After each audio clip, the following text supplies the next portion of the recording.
Que l'Esprit Saint, le Père des pauvres, illumine notre intelligence et notre cœur afin de nous conduire à la vérité tout entière. Amen.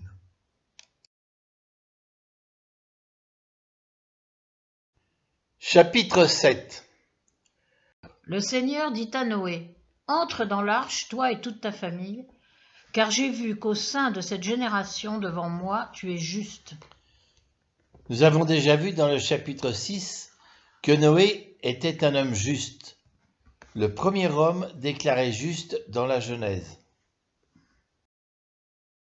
De tous les animaux purs, tu prendras 7 mâles et 7 femelles. Des animaux qui ne sont pas purs, tu en prendras 2, un mâle et une femelle. Le concept de pureté et d'impureté, plus particulièrement d'animaux purs ou impurs, n'apparaîtra qu'avec le Lévitique. Noé devra prendre 7 couples d'animaux purs, car ils serviront pour les sacrifices. Encore 7 jours, en effet, et je vais faire tomber la pluie sur la terre pendant 40 jours et 40 nuits. J'effacerai de la surface du sol tous les êtres que j'ai faits. Encore 7 jours, ce qui correspond à la durée de la création. Il y a plusieurs interprétations. Ce peut être un délai pour la repentance. On nous dira également au verset 6 que Noé avait 600 ans au moment du déluge. Son père Lamech aurait eu 182 ans à la naissance de Noé, plus 600 ans, soit 782 ans. Or, il est décédé à 777 ans.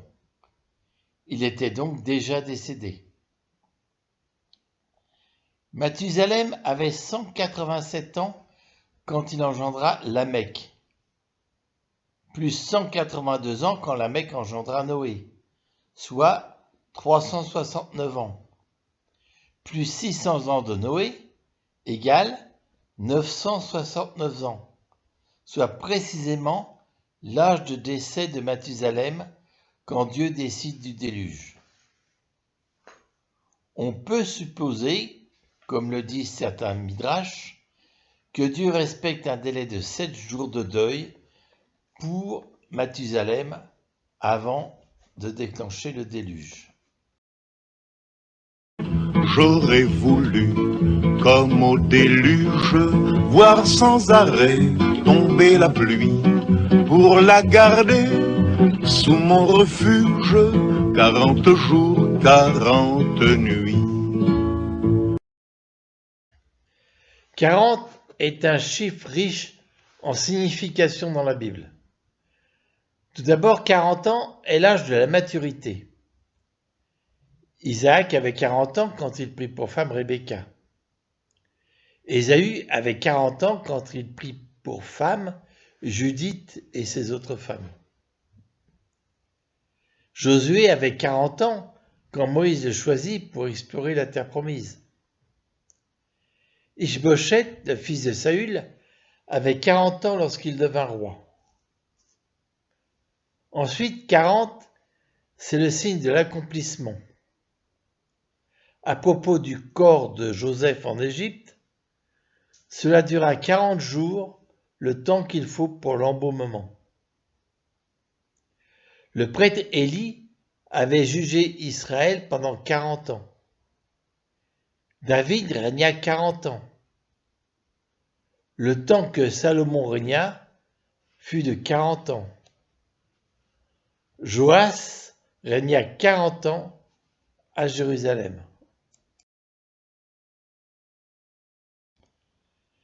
40, c'est encore le temps de la rencontre avec Dieu.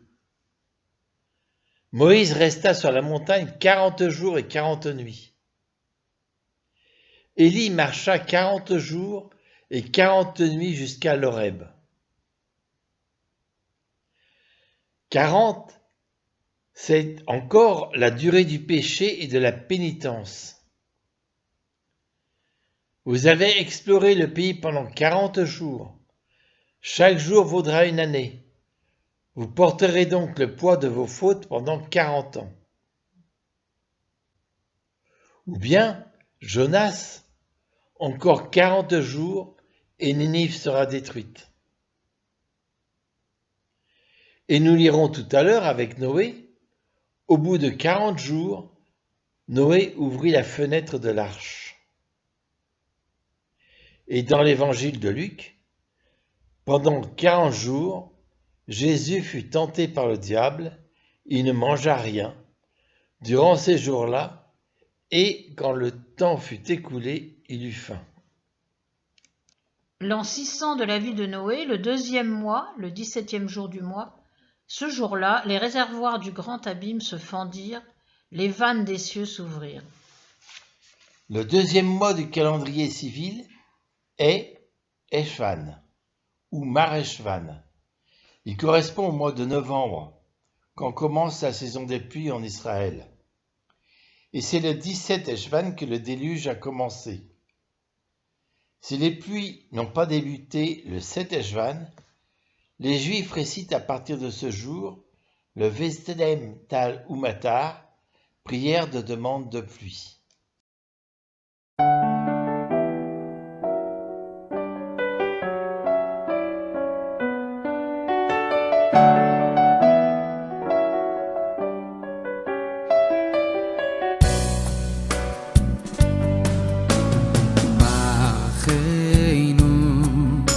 השם אלוקינו בכל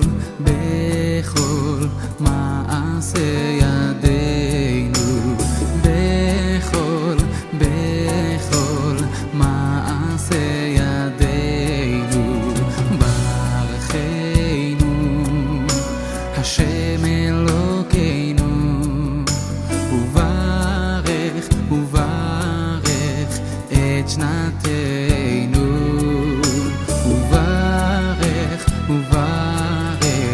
את שנתנו ותן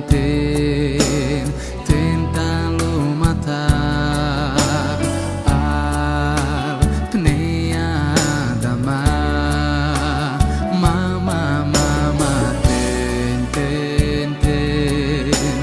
תן תעלו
Le grand abîme, c'est celui qui est évoqué en Genèse 1, 2. La terre était informe et vide, les ténèbres étaient au-dessus de l'abîme, et le souffle de Dieu planait au-dessus des eaux. En hébreu, Tehom, abîme, profondeur, océan primitif, profondeur des fleuves. Quant au mot réservoir, c'est Marianne, source, fontaine. Les vannes des cieux s'ouvrirent, il s'agit donc de la pluie. La montée des eaux correspond donc autant à la pluie qu'aux eaux souterraines. Et la pluie tomba sur la terre pendant 40 jours et 40 nuits. En ce jour même, Noé entra dans l'arche avec ses fils, Sem, Cham et Japheth, avec sa femme et les 3 femmes de ses fils. Noé 1, Sem 2, Cham 3, Japheth 4, la femme de Noé 5, et les 3 femmes de ses fils, cela fait bien 8. Ceux qui entraient, c'était un mâle et une femelle de tous les êtres de chair, comme Dieu l'avait ordonné à Noé. Alors le Seigneur ferma la porte sur Noé. Le Seigneur ferma la porte sur Noé. Dieu ne demande pas à Noé de fermer la porte en laissant ses congénères dehors. Genèse 5:30 nous indique que Noé avait des frères et sœurs. Après avoir engendré Noé, Lamech vécut encore 595 ans et engendra des fils et des filles. C'est Dieu qui ferme cette porte protectrice. Dieu, ou la providence, comme on veut bien l'appeler, ferme souvent des portes que nous pouvons trouver injustes. Une maladie, une mort, le chômage, autant de portes qui se ferment. Sans que nous n'en ayons conscience, ce peut être une bénédiction. Et on lit dans l'Apocalypse au chapitre 3.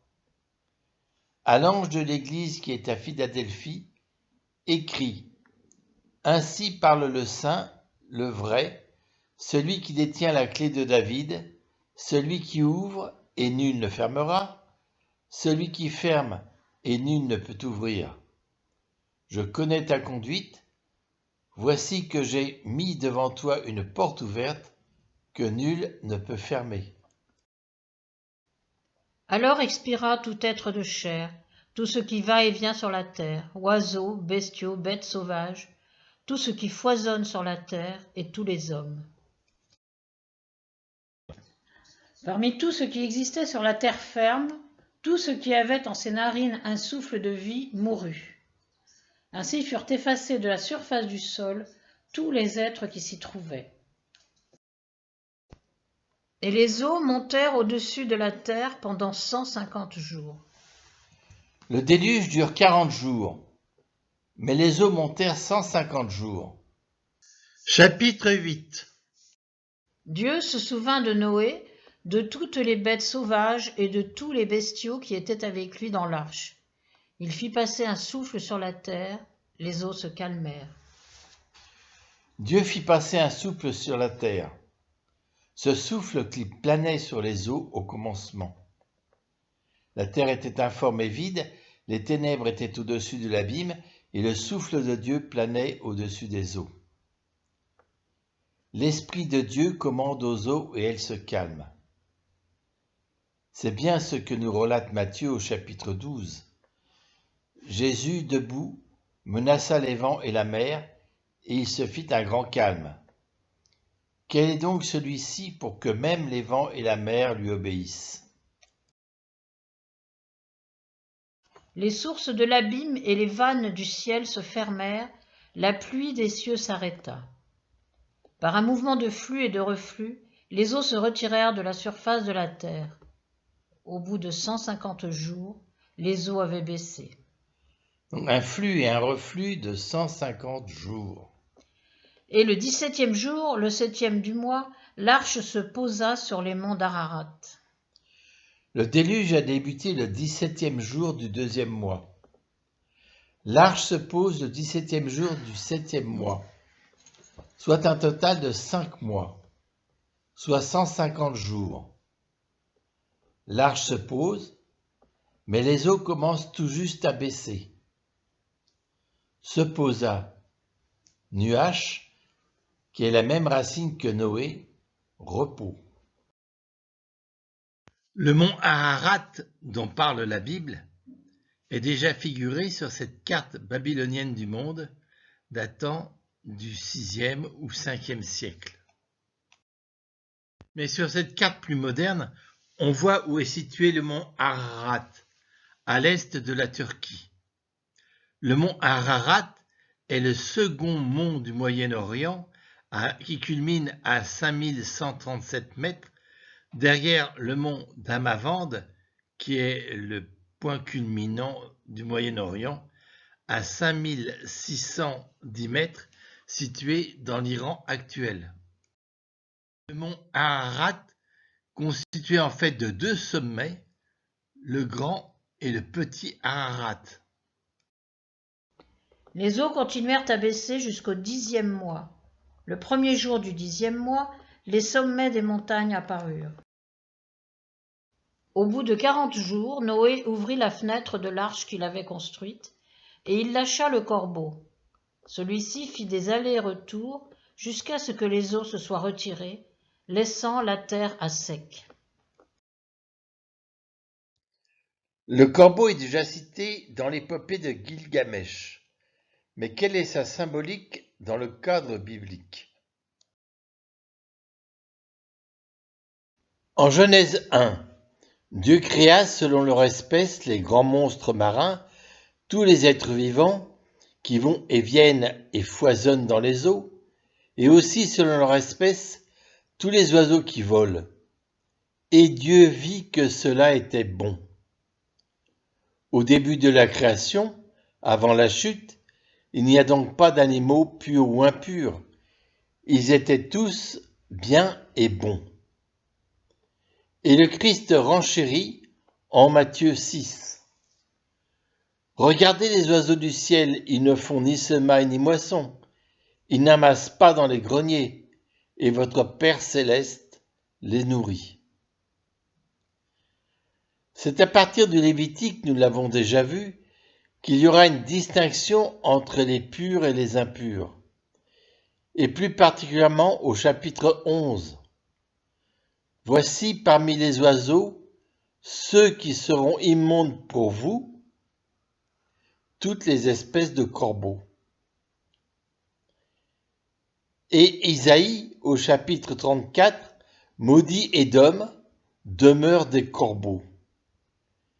La chouette et le hérisson vont l'occuper, la chouette et le corbeau y demeurer. Le Seigneur tendra sur Édom cordeau et fil à plomb pour en faire un chaos. Dans le droit fil, l'Apocalypse fustige ainsi Babylone.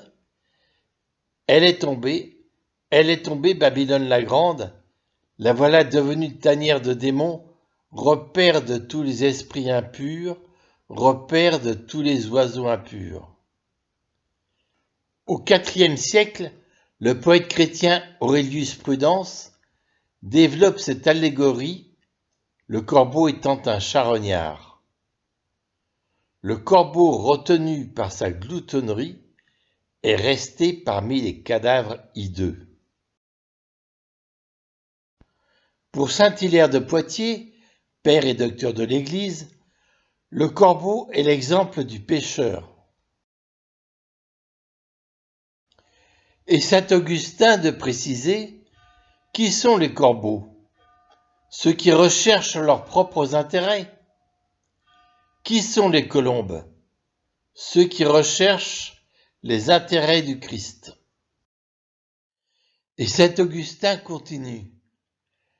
La présence conjointe du corbeau et de la colombe dans l'arche atteste que la communauté chrétienne est mêlée, hinc et nunc, et réunie bons et mauvais jusqu'à la fin des temps, en s'appuyant sur les paroles du Christ en Matthieu 13, quand les disciples lui demandent « Seigneur, n'est-ce pas du bon grain que tu as semé dans ton champ? D'où vient donc qu'il y a de l'ivraie ?» Il leur dit « C'est un ennemi qui a fait cela. » Les serviteurs lui disent « Veux-tu que nous allions l'enlever ?» Il répond « Non.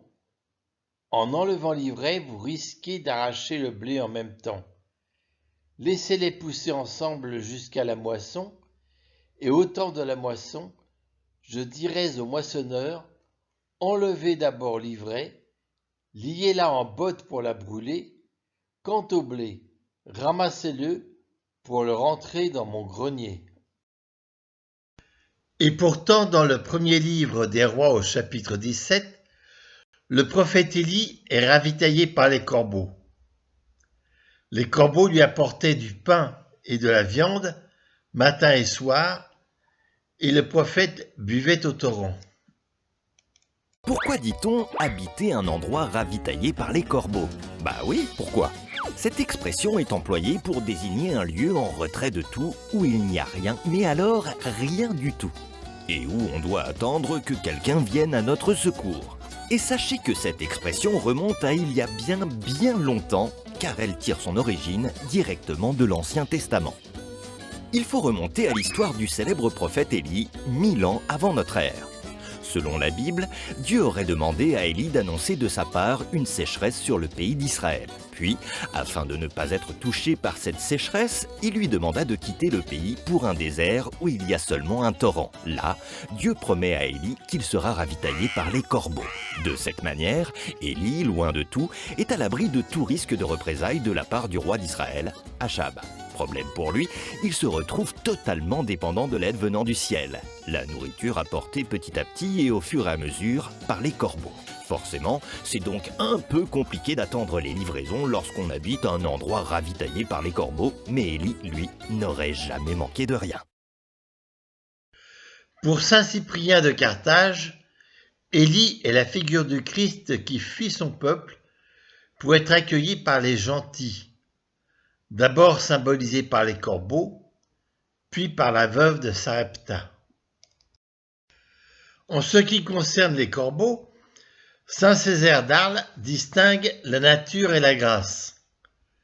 Les corbeaux sont noirs par nature, mais beaux par la grâce offerte par Dieu dans leur mission de nourrir le prophète. De même, la fiancée du Cantique des Cantiques nous dit « Je suis noire, mais belle, fille de Jérusalem. » Et pour conclure, saint Chromas d'Aquilée, père de l'Église, nous enseigne: veux-tu savoir de quel corbeau le Seigneur fait une colombe spirituelle? Considère le larron qui fut crucifié avec le Seigneur. Il était un corbeau tout noir de ses péchés. Mais lorsqu'il eut confessé le Christ en croix, de corbeau qu'il était, il devient colombe, c'est-à-dire que d'impur il devient pur.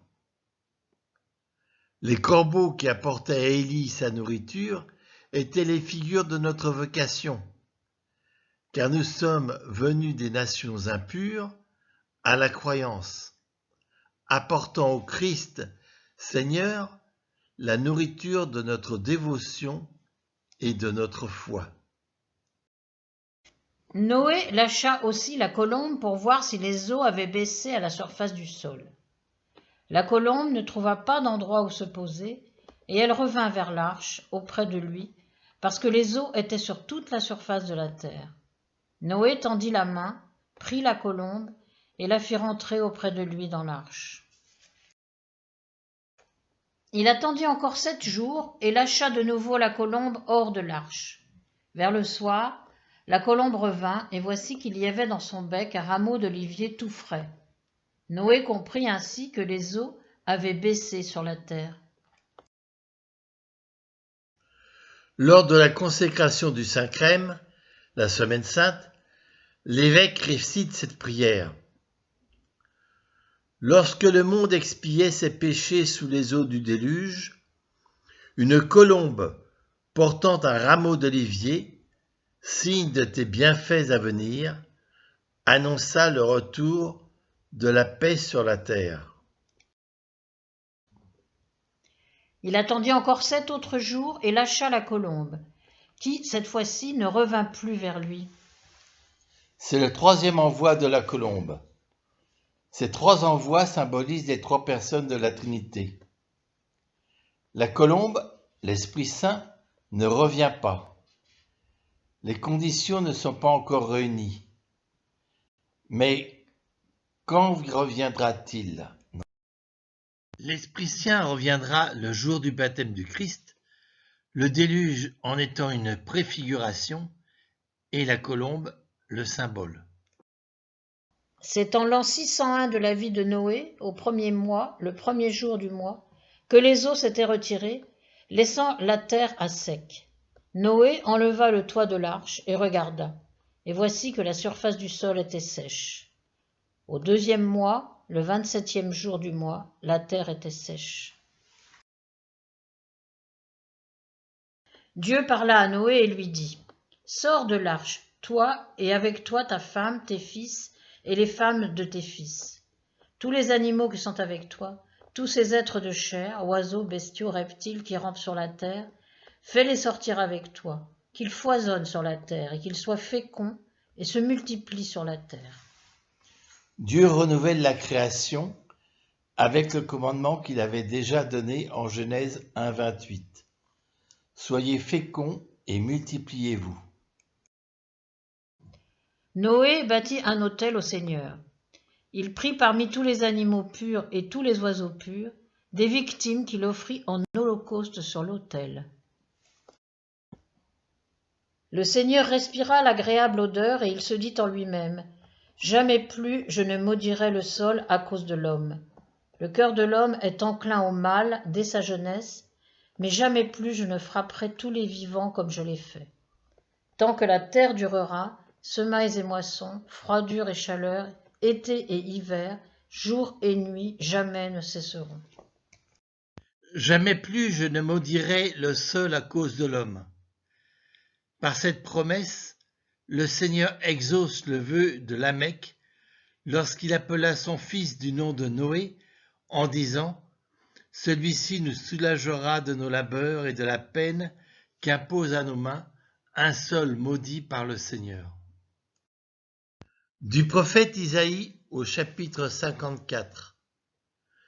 Je te montre ma tendresse, dit le Seigneur ton Rédempteur. Je ferai comme au temps de Noé, quand j'ai juré que les eaux ne submergeraient plus la terre. De même, je jure de ne plus m'irriter contre toi et de ne plus te menacer. Même si les montagnes s'écartaient, si les collines s'ébranlaient, ma fidélité ne s'écarterait pas de toi. Mon alliance de paix ne serait pas ébranlée, dit le Seigneur qui te montre sa tendresse. S'éloignerait quand les collines chancelleraient, quand les montagnes s'éloigneraient, Dieu fera tout comme il promet. Mon amour, oui mon amour, ne s'éloignera point de toi. Mon amour, oui mon amour, ne s'éloignera point